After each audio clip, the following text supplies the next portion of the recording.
কৃষ্ণ জয়গুৰু শংকৰ। ইতিমধ্যে আমি এতিয়া যাবলৈ লৈছোঁ। মনটো বেয়াও লাগিছে, কিয় মায়ে 6-7 ঘণ্টামান হ'ল ইয়াতে থকা। আমাৰ আইসকলে বৰ সুন্দৰকৈ ইয়াৰ নামঘৰ ভাগ অতি সুন্দৰকৈ মুচিছে। আৰু অতিতকৈ ভাল লগা কথা এটাই হৈছে, ভগৱানৰ কৰ্মত যদি ইয়াত যদি আপুনি ইফালৰ কুটাডাল যদি সিফালে কৰে, তেনেহ'লে আপুনি অশ্বমিক যজ্ঞৰ নিচিনা ফল পোৱা যায়। আৰু ইতিমধ্যে আমাৰ এই আইসকলে বা বাপসকলে ইতিমধ্যে সেয়া সাফল্যমণ্ডিত হ'লেই আৰু, কিয়নো দ্বিতীয় বৈকুণ্ঠ ধামৰ এই কৰ্ম কৰি আছে।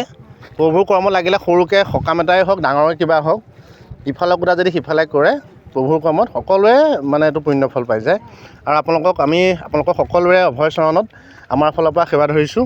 আৰু আগন্তুক আহিবলগীয়া দিনতো যাতে আপোনালোকে এনেকৈ প্ৰভুৰ কৰ্মত যাতে লিপ্ত হৈ থাকে। আমাৰ ধন টকা পইচা বেছি দিনৰ নহয়, হয়নে? খালি আমাৰ হৃদয়খন খালি অতি সুন্দৰ হৈ থাকিব লাগে। আপুনি কৰ্মটো কি কৈছে ডাঙৰ কথা হ'ব। এই বিচনাখনৰ পৰা নমাৰ পৰা সেই ৰাতি বিচনাখন উঠালৈকে এই দিনখিনিত বা ৰাতিকণত আপুনি কোনটো কৰ্ম কৰিছে। মেইন কথা হৈছে আমি অৰ্থ আমি কেনেকৈ সংগ্ৰহ কৰিছোঁ। কাৰোবাক আমি কিবা হেৰি কৰি পেলাই অৰ্থ আনিছোঁ নেকি? কিয় আমি সেই অৰ্থৰ পৰা আমি আহাৰ খাম।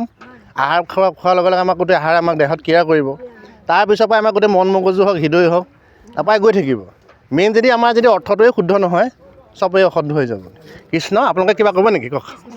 আমি আপোনালোকক মানে ধন্যবাদ জনাইছোঁ। হয়, কলিয়াবৰ জিলা শাখাৰ পৰা আহি আপোনালোকে আমাক যিখিনি আমাৰ মানে সহযোগিতা আগবঢ়ালে, আজি 95 সংখ্যক বাৰ্ষিক অধিৱেশনৰ কাৰণে যি শ্ৰমদান কৰিলে, আমি আপোনালোকক সৰ্বপ্ৰথমে আপোনালোকলৈ আমি মানে শুভাশীষ জনাইছোঁ।